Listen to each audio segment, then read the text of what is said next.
de encierro, ¿no? De empezar una nueva normalidad.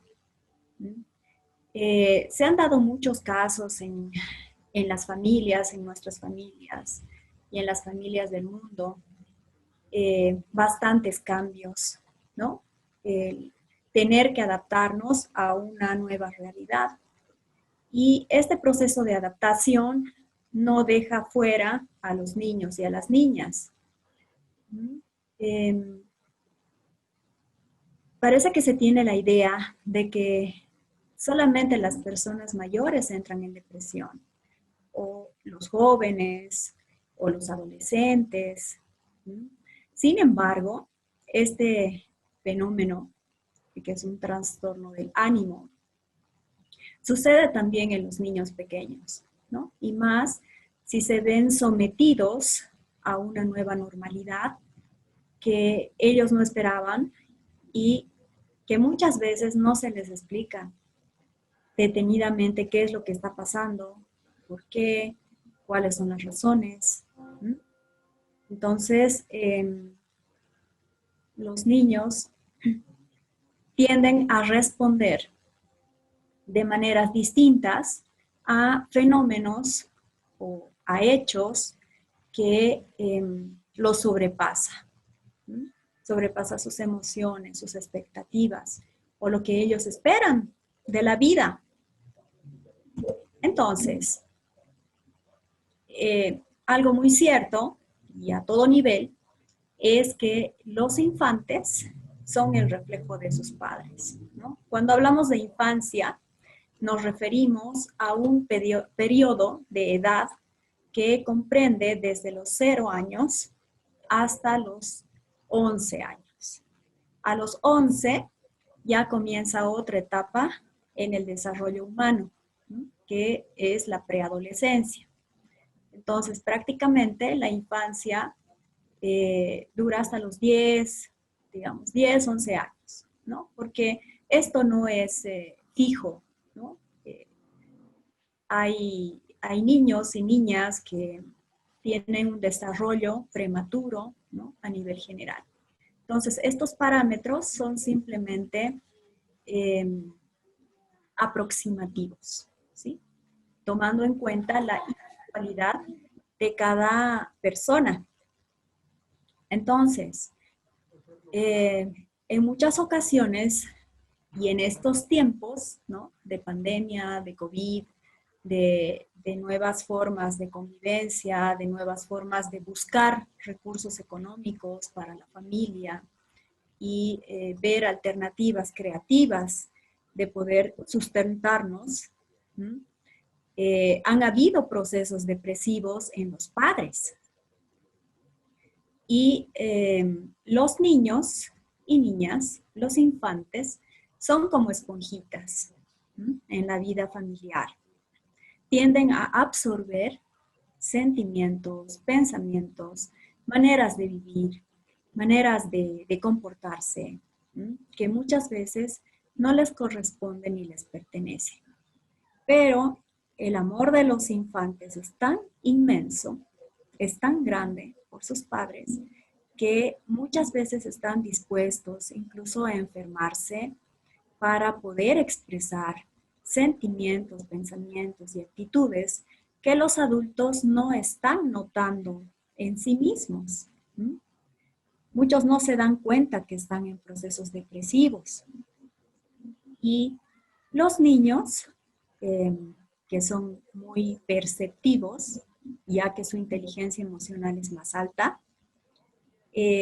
no es que se den cuenta, sino que de manera inconsciente van a expresar los sentimientos que embargan a sus padres.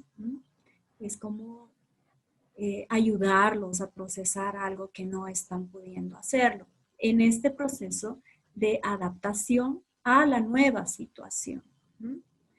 Ya llevamos como 7 meses, 6, 7 meses de pandemia y de otras normativas, ¿no? Entonces, para los niños, el tiempo es distinto al tiempo de los adultos. ¿Mm? 1 hora para un adulto puede ser más, mucho más de 1 hora para un pequeñito, ¿no? Por ejemplo, de 2, 3 años. 1 hora es mucho tiempo para un pequeño. Entonces tenemos que tomar eso en cuenta al momento de relacionarnos con los niños, con las niñas y, por ejemplo, dejarlos por un momento.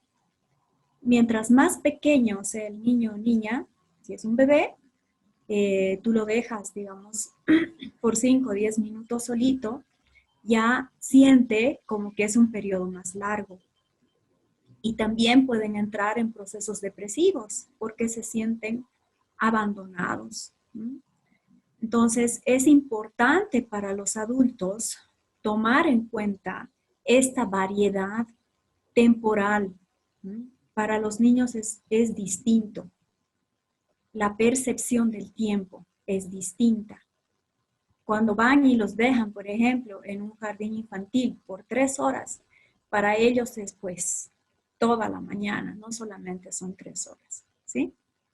Entonces, es muy importante porque sin darnos cuenta, vemos a bebés o pequeñitos de 8 meses, un año y medio, tristes, irritables, mostrando cierta sintomatología. Entonces, ¿cómo las personas adultas, los padres, los tutores, ¿no? Hermanos mayores, nos podemos dar cuenta de que nuestros pequeños están en un proceso de depresión? Ya les había dicho que la depresión es un trastorno del estado de ánimo de una persona. Y se caracteriza por sentir desesperación, ¿no? La desesperación es falta de paciencia, frustración. Los niños y niñas ya no disfrutan lo que solían disfrutar antes. Eso es un índice importante, ¿no? Porque si a nuestros niños les fascinaba, digamos, jugar con un teléfono de juguete, digamos, con un teléfono de plástico, o con algún juguetito que hacía ruidos, qué sé yo, o con sus carritos, o tienen muñecas preferidas, tienen juguetes preferidos, y de pronto ya no los quieren ver, ya no les interesa. Entonces, esa es una pauta, ¿no? De que ya no están disfrutando su tiempo, ¿no? Del día como antes. Y es un signo a tomar muy en cuenta. La tristeza no pasa. Y en esto tenemos que tomar en cuenta que cuando los niños se ponen tristes por la falta de atención, por ejemplo, ¿no? Y los padres se dan cuenta de eso y les dan la atención respectiva y la tristeza se va, entonces no es un proceso depresivo. No se trata de una depresión, simplemente se trata de un momento de tristeza. La tristeza es un estado de ánimo básico en todos los seres humanos. Todos, en alguna medida o en alguna situación, en alguna circunstancia, nos vamos a sentir tristes. Y cuando encontramos la causa de nuestra tristeza y podemos expresar, podemos decir, mira mamá o mira papá, me estoy sintiendo triste por esto, automáticamente la tristeza pasa, fluye y se va. Sin embargo, hay niños pequeñitos que todavía no saben hablar, no saben, si bien pueden hacer frases como decir, mamá, quiero leche, o papá, dame eso, ¿no? Pueden construir frases cortas, no saben cómo expresar sus sentimientos. Entonces, los padres tenemos que estar muy, muy atentos a poder poner palabras a las sensaciones que nuestros hijos están viviendo en ese momento. Entonces les podemos decir, tal vez te sientes triste hoy, estás triste. Entonces el niño o la niña a veces cuando esa palabra calza con su sensación, con su sentimiento, va a decir así, ¿no? Va a decir sí, o se va a poner a llorar, ¿no? Entonces hay distintas maneras en que los niños pequeños pueden expresar sus sentimientos. Y bueno, la ventaja es que los niños no, no enmascaran sus sentimientos, los muestran tal y como son. Entonces, esa es una ventaja, que son transparentes y podemos leerlos fácilmente. Pero podemos leer lo que les está pasando. La irritabilidad también es un síntoma de depresión. Si tu niño o niña se pone, bueno, en el lenguaje cotidiano se dice, no, ay, está molestosito, o, no molestes, o estás molestando, digamos, ¿no? Cuando los vemos irritables, cuando no quieren nada más que estar contigo, o abrazarte, o sentirse abrazados, sentirse contenidos. Esa es la irritabilidad. No están contentos con nada. Pierden esa capacidad, digamos, del disfrute, ¿no? De cosas nuevas, o la curiosidad. Se ponen impacientes también y pueden enfermarse, ¿no? Su sistema inmunológico puede bajar de tal manera que se pueden enfermar, generalmente del estómago, ¿no? Si tienen depresión mezclado con miedo, pueden tener alguna infección, ¿no? Urinaria, ¿no? U otros síntomas también. Hay niños que les da encopresis, por ejemplo. La encopresis es que no pueden contener las heces, ¿no? Y se hacen en el calzoncito. Cuando ya no tienen pañal, por ejemplo, ya saben ir al baño, ¿no? Ya saben avisar para ir al baño, pero de todas maneras se hacen en el calzoncito. Entonces, estos parámetros son claves para detectar la depresión. Otros síntomas que podemos tomar muy en cuenta son cambios en el peso, por ejemplo. Esto no es de un día para el otro, y esto es importante porque la depresión se da con la frecuencia del síntoma. Mientras más frecuente es el síntoma, podemos caer en un proceso depresivo. Cuando el síntoma se da de vez en cuando, pues no es para alarmarse, ¿no? No es un síntoma que nos alarme. Pero si vemos que nuestro niño, nuestra niña está bajando de peso, hay que tomar muy en cuenta sus cambios de humor también. Asimismo, vemos que hay cambios en sus patrones del sueño. No duermen bien, se agitan por las noches o no pueden dormir. Otra alternativa es, otro signo, mejor dicho, es que pueden tener pesadillas en las noches. La pereza también es un indicador importante. Bueno, están más pasivos, no quieren jugar, les da flojera moverse, quieren estar en un solo lugar, ¿sí? Y se los ve bastante decaídos. evaluación negativa.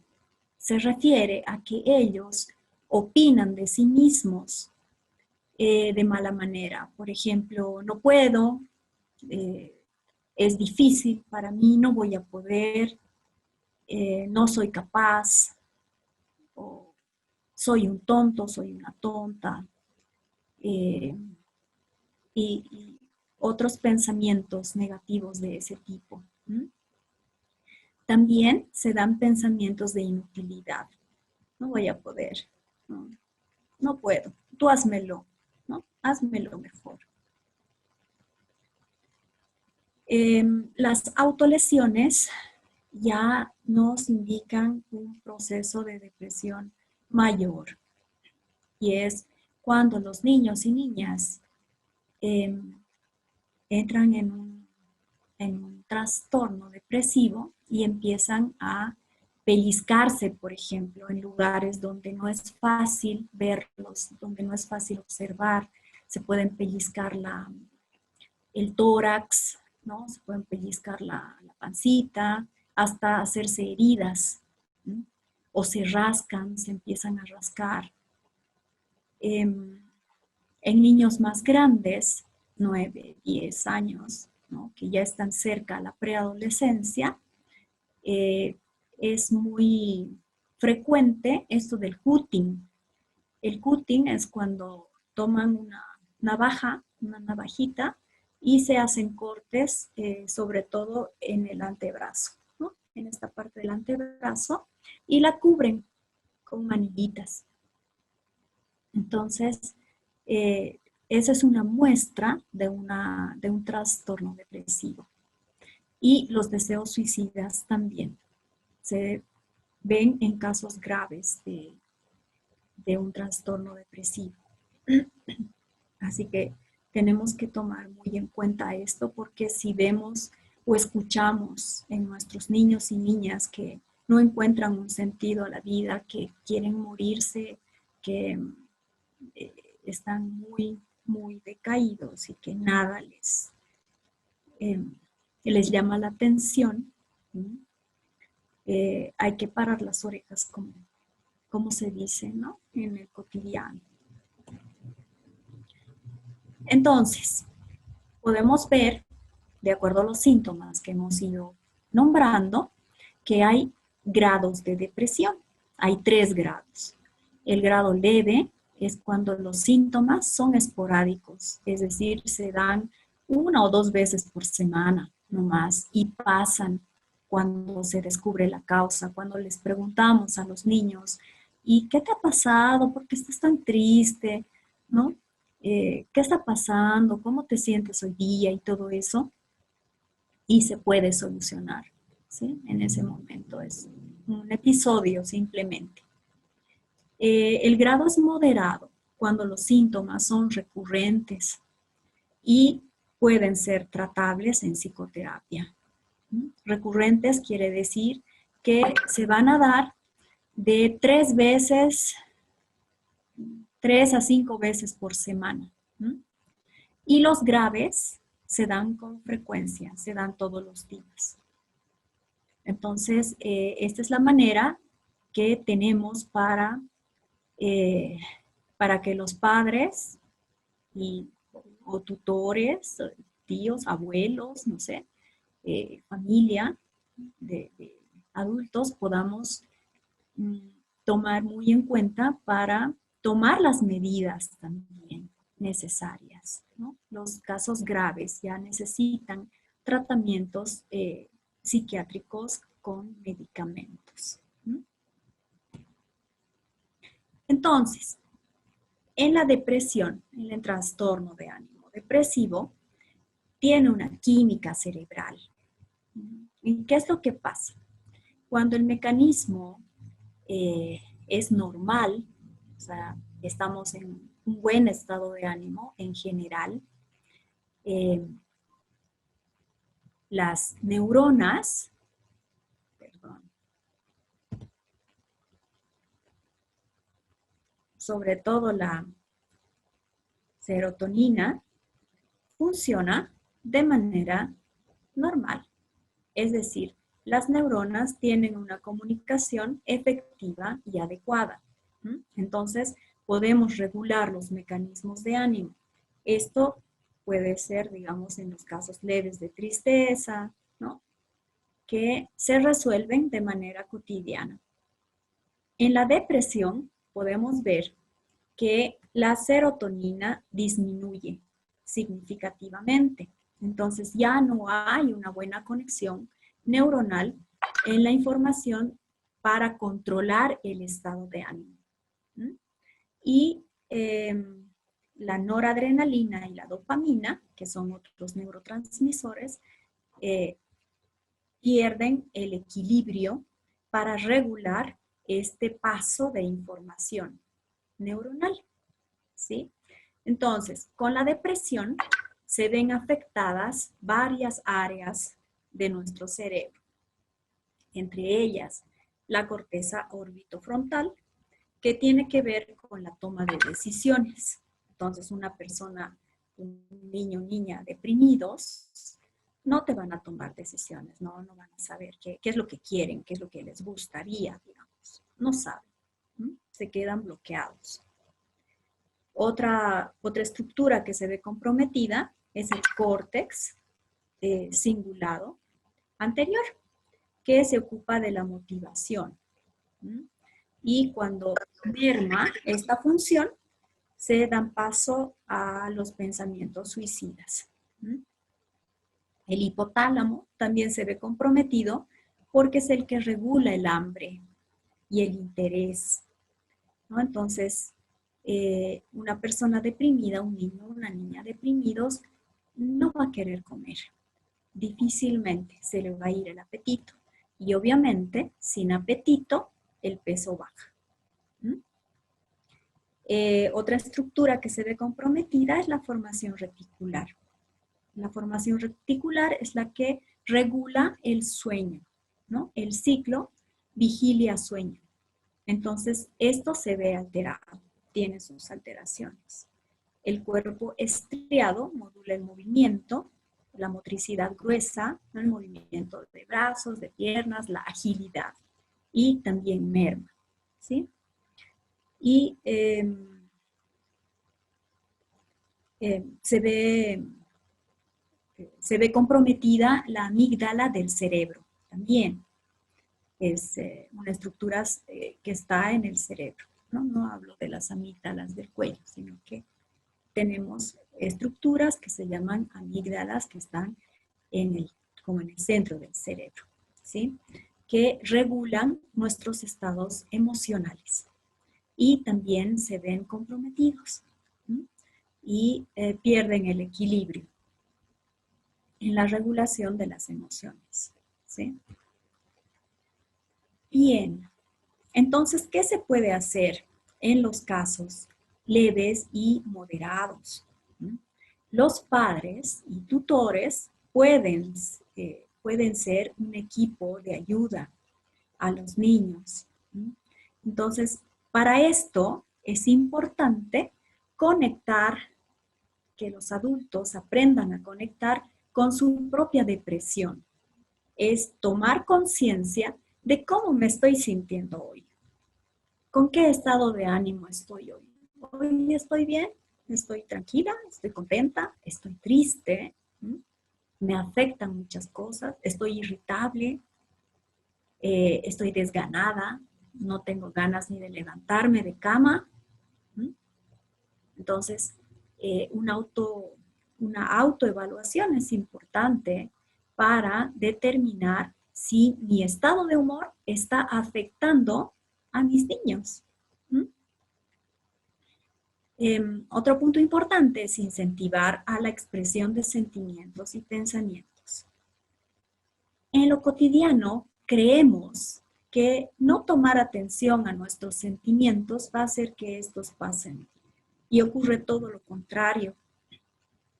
Lo que pasa con nuestros sentimientos, si son negativos, es que se van acumulando y van presionando. Y cuando la presión es demasiada, salen en forma de alguna enfermedad o algún síntoma psicosomático, es decir, que nuestro cuerpo va a expresar de alguna manera la depresión, que nosotros tan hábilmente queremos ocultar. Entonces, cuando yo expreso el estado de ánimo en el que estoy, doy lugar a mi organismo para que lo elabore, lo entienda y lo deseche, lo deje ir.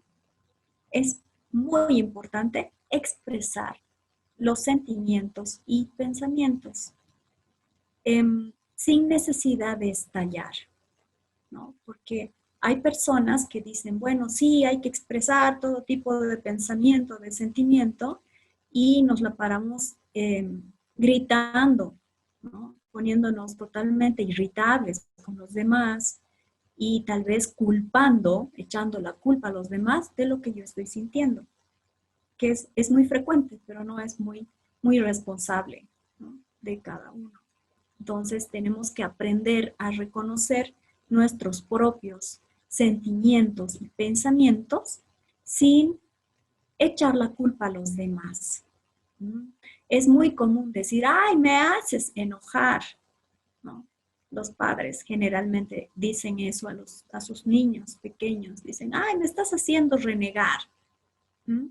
Y no le estoy diciendo, yo estoy renegando por lo que tú estás haciendo. O yo estoy de mal humor por esto que me estás diciendo o que no estás haciendo o porque no me estás haciendo caso, ¿no? Eso me pone de mal humor. Entonces, el asumir mis pensamientos y sentimientos enseña a mis hijos pequeños a poder expresarse de manera responsable, sin echar la culpa a nadie. La escucha, el escucharlos, el aprender a escucharlos es muy importante, sin tratar de arreglar sus problemas. Muchas veces con los niños estamos, cuidado, te vas a caer, vas a hacer caer eso, digamos, lo vas a romper, no sabes, yo te lo voy a hacer. Entonces, en esos comportamientos que tenemos los padres que son muy sobreprotectores, está bien proteger a los niños, pero cuando ya los sobreprotegemos, estamos encima de ellos para ver qué van a hacer, qué no van a hacer, no confiamos en sus capacidades, promovemos a la depresión y a pensamientos negativos de si realmente mi mamá o mi papá tiene razón, yo no sirvo, no soy útil. Y esos pensamientos que se asumen desde la infancia los va a acompañar al colegio. Entonces ahí también pueden mostrar depresión, frustración, pueden ser susceptibles al bullying, ¿no? Por sus amigos, pueden ser susceptibles al maltrato por algún profesor. Entonces, todo lo que nos pasa en el cotidiano lo vamos guardando y el cerebro es como una grabadora. Sin darnos cuenta, nos vemos actuando de determinadas maneras y es como lo hemos ido grabando a lo largo de nuestra infancia. Entonces, la infancia es una etapa, es un periodo muy importante donde vamos a aprender a valorizarnos o a desvalorizarnos. Y la desvalorización viene tomada de la mano de la depresión también. El contacto afectivo es para los niños muy importante. Está entre las cosas más importantes que favorece al desarrollo de los niños. Los niños se enferman cuando no son abrazados, cuando no son besados, cuando no son acariciados. Hay la creencia, en muchas familias que yo he atendido, había la creencia de que mientras más lo pego, ¿no? O menos acepto su tristeza, por ejemplo, cállate, los niños no lloran, digamos, ¿no? Pareces una mariquita, ¿por qué estás llorando? O sea, está llorando porque tiene lágrimas y porque le duele, porque hay eventos que son dolorosos para un niño, que son tristes. ¿Mm? Entonces, esas creencias de que la buena educación es a base de golpes ya no funciona en estos días. Los niños ahora, en estos tiempos, son distintos. ¿Mm? Y estos tiempos también son distintos. No están para la violencia. ¿Mm? Están para la motivación, para el poder crear otro tipo de mundo, porque los niños ya nacen con un chip incorporado tecnológico que eh, en el pasado, ¿no? Muchas generaciones no han tenido. ¿Sí? En esta generación, la tecnología está muy avanzada y va a seguir avanzando. Entonces, ¿qué queremos? ¿Qué clase de infantes queremos para el futuro? ¿Mm? Para el futuro del planeta. ¿Mm? Queremos personas de cambio, queremos personas que propongan, propositivas, ¿mm? Fuertes. Ahora, la fortaleza de una persona no está en el aprender a callar los sentimientos, a aguantar. Ese no es el fuerte. Una persona fuerte es una persona que acepta su vulnerabilidad y que acepta que llorar es bueno. Cuando duele, pues hay que expresarlo. Me está doliendo. Y así deja de doler. Si no, el dolor se hace enfermedad. ¿Mm? Otras maneras de apoyar a nuestros hijos es ayudarlos a que se mantengan en actividad. ¿Mm? Muchas personas, padres, madres, tutores, abuelitos, ¿no? Dicen, ay, que tanto corretea, tan inquieto, tan inquieta, ¿cómo es posible, digamos, no? No les tienen paciencia. Y un niño inquieto es un niño sano. ¿No? Cuando un niño está que no se quiere mover, calladito, sentadito en un rincón, que no quiere jugar, no quiere hacer nada, está enfermito o está deprimido. Entonces, el mantenerse activo es un síntoma de salud en los niños. ¿Sí? También ayuda a mantener un sentido de perspectiva positiva. Es decir, tenemos que aprender a ver el medio vaso de agua llena que el medio vaso de agua vacía. ¿Sí? En el sentido de tener una perspectiva realista de las cosas, no pesimista. ¿Mm? Esto ayuda mucho a nuestros niños a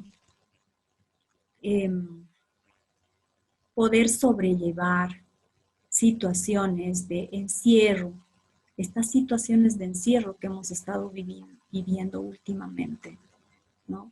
Y continúan, porque los colegios siguen cerrados, ¿no? Y los niños siguen encerrados también. Bien, el practicar la conciencia plena es importante. ¿Qué es practicar la conciencia plena? Se refiere a practicar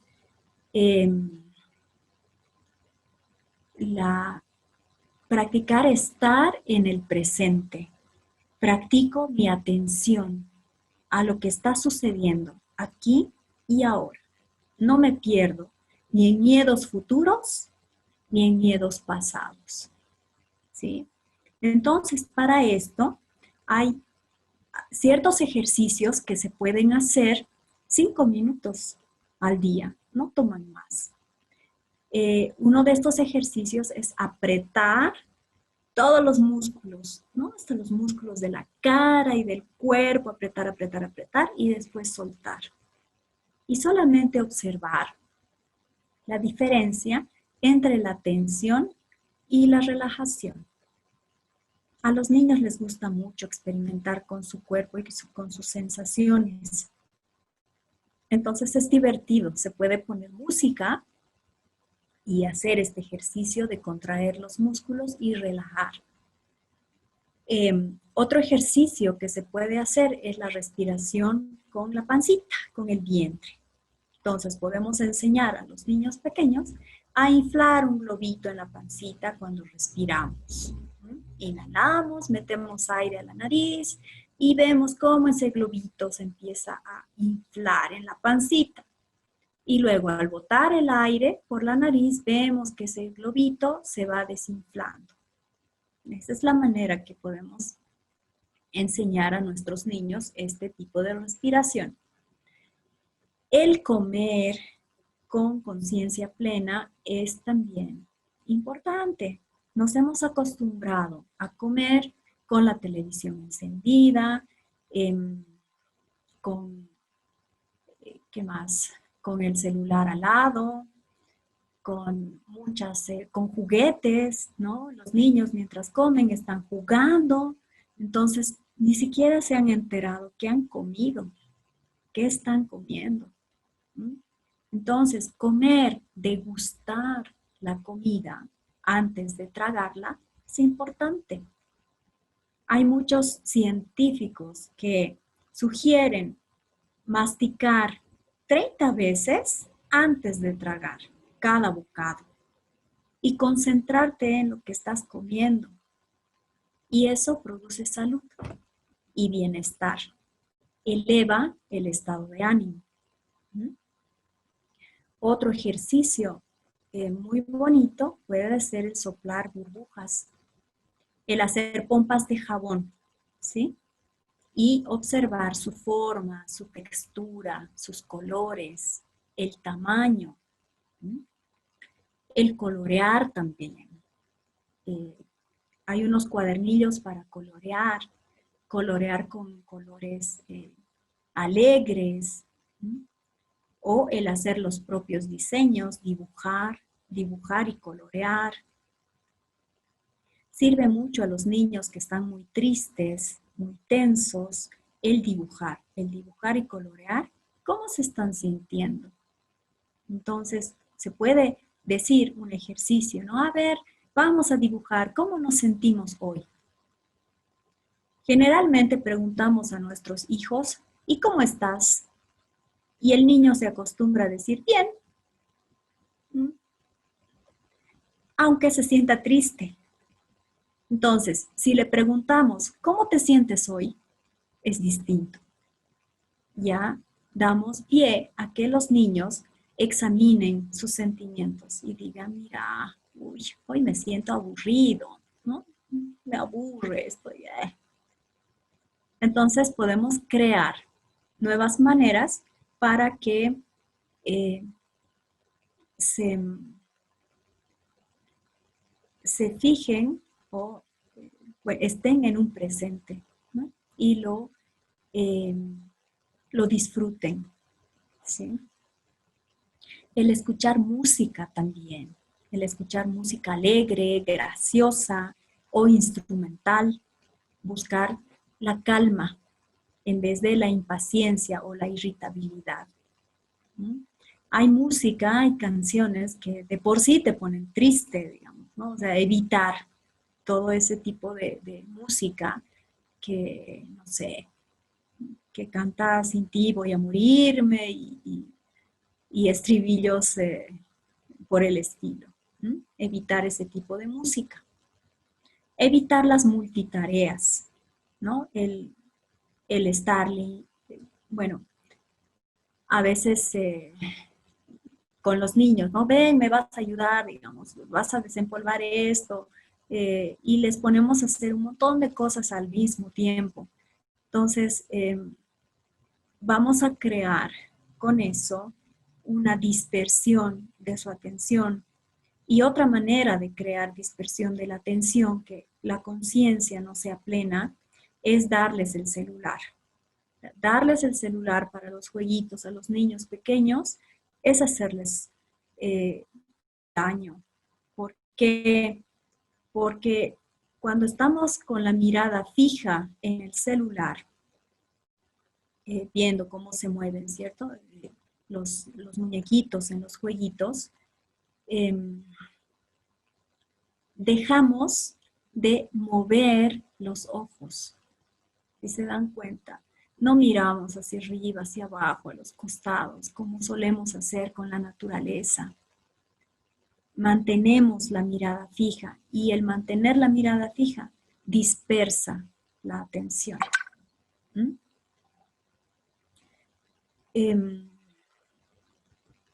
Eso. Luego, enseñar a tolerar a los niños la incertidumbre. La incertidumbre es parte de la vida. No vamos a saber a ciencia cierta qué es lo que va a pasar. Podemos planificar, podemos decir, yo quiero hacer esto, yo quiero estudiar, yo quiero salir, no sé, terminar una carrera, yo quiero hacer este trámite, yo quiero trabajar en esto, ¿no? Y lo puedo hacer, lo puedo lograr. En el cotidiano siempre hay preponderantes, siempre hay aspectos que no esperabas que pasen. Entonces, debemos enseñar a nuestros niños a ser tolerantes hacia lo inesperado, hacia lo que no sabemos qué va a pasar, porque hay cosas que no sabemos qué va a pasar. Nosotros esperamos un día de sol y de pronto llueve. Entonces enseñemos a los niños que haga el temporal que haga, igual vamos a estar bien, igual lo podemos pasar bomba, ¿sí? Y podemos resolver los imponderables en el camino. Bien, dentro de la integralidad del enfoque hacia la depresión está la alimentación. Una alimentación adecuada va a promover altos niveles del sistema inmunológico en los niños. Entonces vamos a evitar que entren en estados depresivos por falta de una alimentación adecuada. Conozco pacientes, clientes que me traen a sus niños y cuando les pregunto de qué se alimentan, ellos dicen, ay, lo que pasa es que no quieren comer verduras, no quieren comer su sopa, su segundo, y se llenan de papas fritas, de chisitos, de pizza, de hamburguesas y comida rápida. Entonces, los estamos llevando, por un lado, a intoxicarse, a no alimentarse adecuadamente, y por otro lado, a procesos de obesidad en la niñez, que en muchos lugares ya está en niveles muy elevados, ¿no? Este problema de la obesidad, porque es un problema. Entonces, les sugiero, ¿no? Estos 15 alimentos que promueven el estado de ánimo.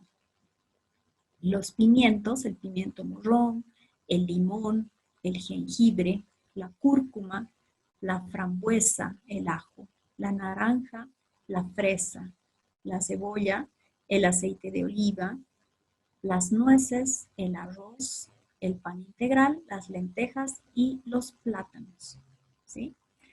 Por la cantidad de vitaminas que tienen. Promueven un estado de ánimo más estable, ¿sí? Y bueno, como tips antidepresión, es importante disfrutar los momentos en familia, poder jugar en familia, poder hacer juegos de colaboración, poder hacer chistes, pasarla de manera alegre, buscar momentos que nos hagan pasar un buen rato, ¿sí? En familia. Pensar positivamente también es algo importante, porque nuestro cerebro, y más el cerebro de un niño, porque un niño o una niña se olvida lo que le dicen, pero esa grabación queda en su inconsciente. y se va a expresar en momentos de escolaridad, ¿no? Más adelante, cuando sean más grandecitos. Y les va a perjudicar muchas veces en el buen desarrollo de su socialización. Entonces, los pensamientos positivos deben preponderar sobre los negativos. El poder pasear en la naturaleza, como les decía, nos proporciona mover los ojos. El movimiento de los ojos es bien importante. La vista en profundidad, por ejemplo, ¿no? Ensayar el ver a lo lejos, qué podemos distinguir. El practicar nuestros 5 sentidos, ¿no? Y eso en la naturaleza lo podemos hacer. ¿Qué olores se sienten en la naturaleza? ¿Qué sonidos, ¿no? De los pajarillos y demás? ¿Qué olor, por ejemplo, a tierra mojada, ¿no? Que es tan rico ese olor. Y qué texturas tienen las hojas, las flores, las plantas, qué animalitos, qué bichitos podemos ver dónde vamos o dónde paseamos en la naturaleza. Y bueno, es importante incentivar a los niños a que sean inquietos, que sean activos, que sean propositivos, que sean creativos. Hay sistemas educativos que los apagan a los niños, que no aceptan su creatividad. Entonces, el hogar tiene que ser ese lugar donde los niños tienen que dar rienda suelta a su creatividad, a inventar. Y eso lo hacen por medio de la inquietud, de la curiosidad. ¿Sí? Muy bien. Entonces, muchas gracias por su atención y yo presta a resolver todas las dudas, observaciones. Me gustaría que haya algún tipo de feedback. Feedback es retroalimentación o alguna pregunta para poder enriquecernos, ¿no? Y yo poder ampliar más la información si se puede. Muchas gracias, Jime. Ha sido bastante útil esta información. Nunca está de más saber sobre nuestros pequeños. Es muy importante porque ellos son el futuro de nuestro país, de nuestra sociedad, y qué mejor trabajar por tener niños sanos, no solamente físicamente, sino también psicológicamente. Y bueno, a nuestros invitados, mencionarles, como en un inicio, que pueden realizar las preguntas por chat y también pueden realizar las preguntas oralmente si desean. Levantan la mano y les brindamos la palabra. Si es que tienen alguna duda, Jim está aquí para responderlas. Entonces, dejo abierta la sala para que puedan realizar sus comentarios o preguntas.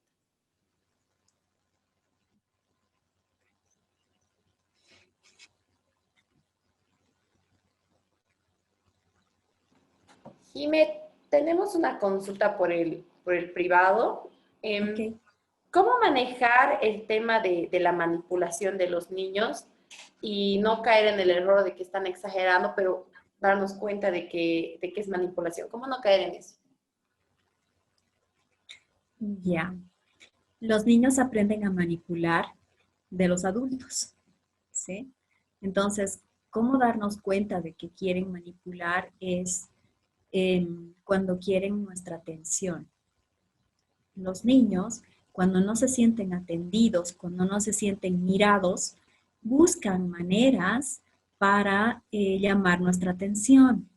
Muchas veces lo logran portándose mal. Cuando les decimos, mira,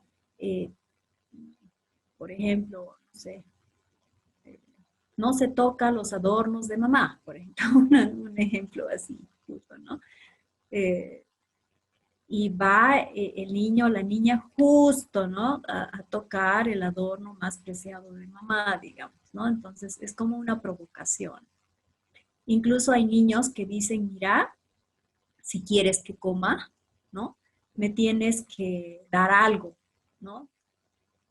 No sé, me tienes que pagar o me tienes que permitir que duerma tarde, algo así. Quieren chantajear a los padres. ¿No?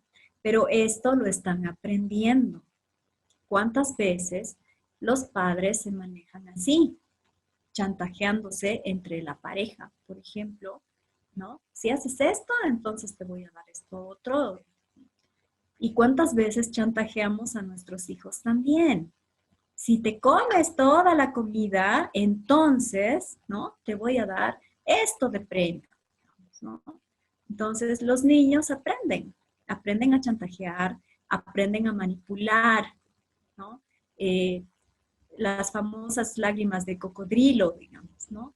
No me das esa galleta que está sobre el refrigerador, no me importa si es hora de comer, digamos, si es hora de almorzar, yo quiero una galleta de chocolate, digamos, ¿no?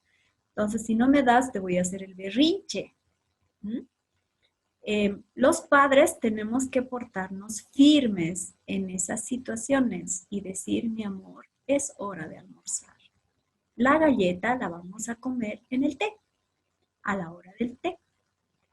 El niño o la niña puede decir, no, que yo quiero, que no sé qué, que ahora y no sé cuántos, ¿no es cierto? Porque nuestros niños últimamente están muy poco tolerantes a la frustración por los famosos jueguitos, ¿no? En red que les dan estímulos muy rápidamente.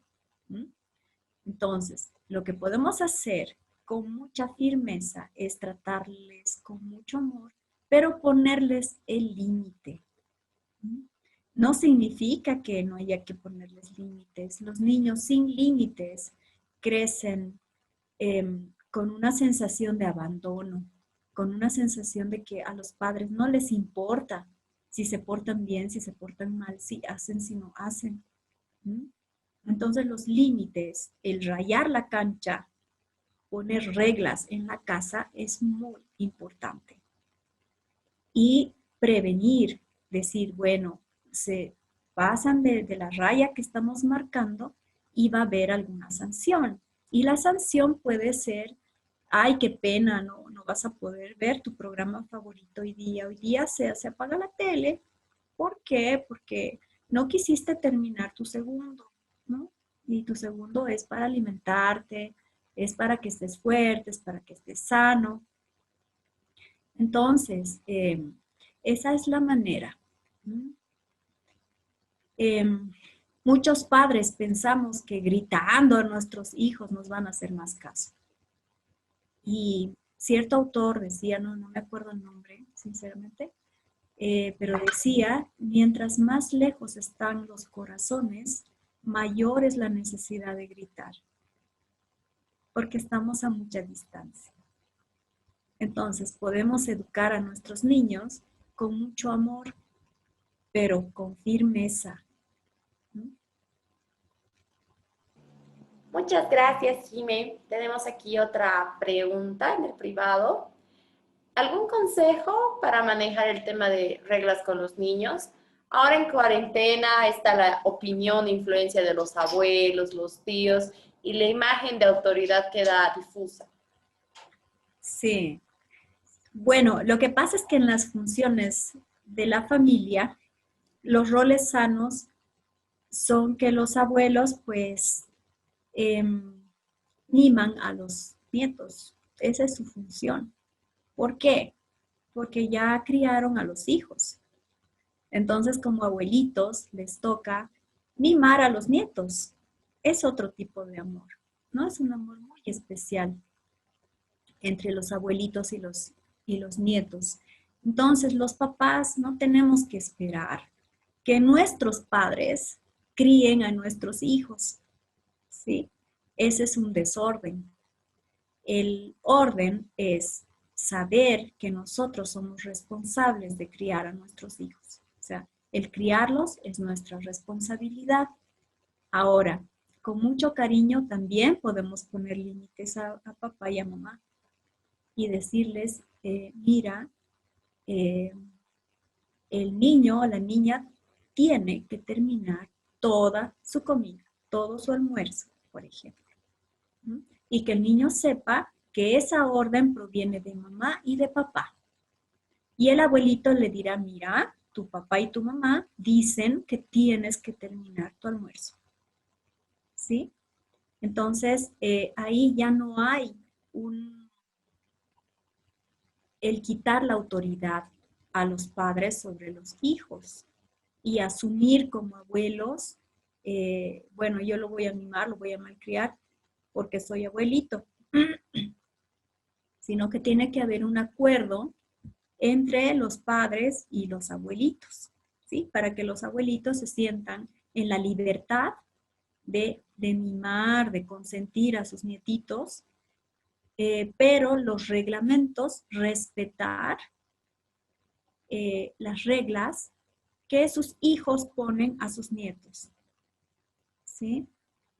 Y eso marca una buena convivencia. Entonces, los abuelitos tienen que respetar eso en los papás, tal como ellos los han criado, ¿no? A sus hijos, los hijos tienen la responsabilidad de criar a sus propios hijos, ¿sí?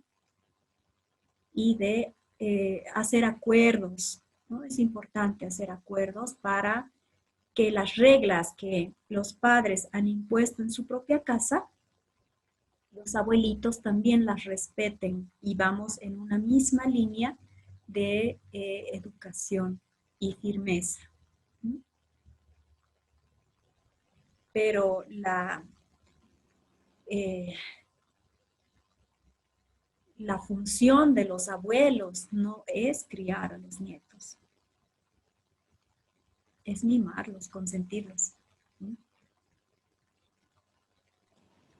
Gracias, Jime. Ahora vamos con nuestra última pregunta.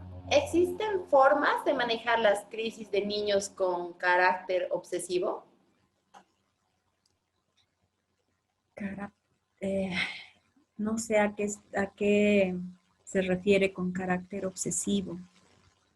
Tal vez, a ver, como yo lo entiendo, es que tal vez el niño o niña se enterca, ¿no? En algo, en alguna actitud, en algún comportamiento. Y si no se acepta ese comportamiento, es como si hace una crisis, ¿no? Berrinches o algo así. No sé si se refiere a eso. Creo que sí, Jime, es el tema de... Mencionaba esto de los que tienen tendencia a ser obsesivos, compulsivos. No, no sé si compulsivo, de que tiene que salir de esa forma, con sus reglas, con orden, o si no, como que hay una crisis o un desorden, ¿no?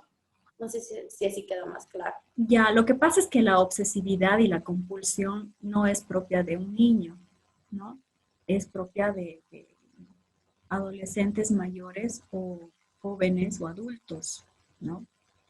Eh, pero a ver, los niños pueden entercarse, ¿no? Pueden querer hacer su gusto, ¿no? Salirse con la suya. Entonces, ¿cómo manejar eso? Con reglas claras. Con reglas claras, con mucho amor en las reglas claras.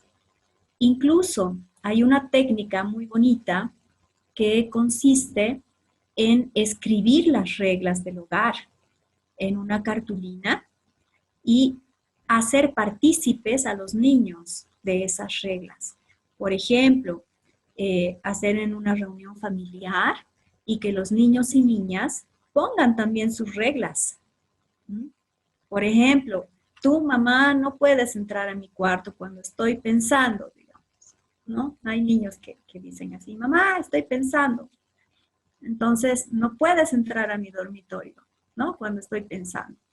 Muy bien, entonces eso se pone como regla de la casa, ¿sí? Entonces el papá puede poner otra regla de la casa, ¿no? Y decir, bueno, cuando lleguen las horas de comer y de dormir, todos comemos a esas horas y todos nos vamos a dormir a la hora que hay que dormir, ¿Mm? Los niños tienen su hora de dormir, los adultos tienen su hora de dormir, que pueden ser distintas horas, que en realidad son distintas horas, ¿no? Porque los niños tienen que dormir más tiempo que los adultos, ¿sí? Para crecer y desarrollarse de manera sana. Un niño debe dormir por lo menos de 10 horas al día, y mientras va creciendo va disminuyendo ese horario a las 8 horas, ¿sí? Los adultos estamos entre 8 horas y 6 horas, dependiendo de la edad también. Pero bueno, dentro de las reglas podemos conciliar y podemos dejar que los niños también creativamente pongan una o dos reglas, pongan reglas de la casa que se pueda negociar. ¿Mm? Entonces, cuando ya está escrito, se puede poner en una pared o sobre el refrigerador, ¿no? Entonces, todos van a ver las reglas y todos van a actuarlas. ¿Mm? La manera no es poner reglas para los hijos y que los adultos no las cumplan. Por ejemplo, el horario de ver TV, de ver televisión, ¿sí? Si para un niño es, no sé, 2 horas diarias, no va a ser para el adulto 8 horas diarias de televisión. ¿Entiendes? O sea, tenemos que hacer un equilibrio entre las normas, las reglas, y tenemos que ser justos con nuestros hijos, ¿sí? Porque los hijos aprenden también a guardar resentimiento cuando ven que algo no es justo. Se dan cuenta cuando las cosas son equitativas y cuando no lo son, ¿sí? Entonces, eso como técnica, ¿sí?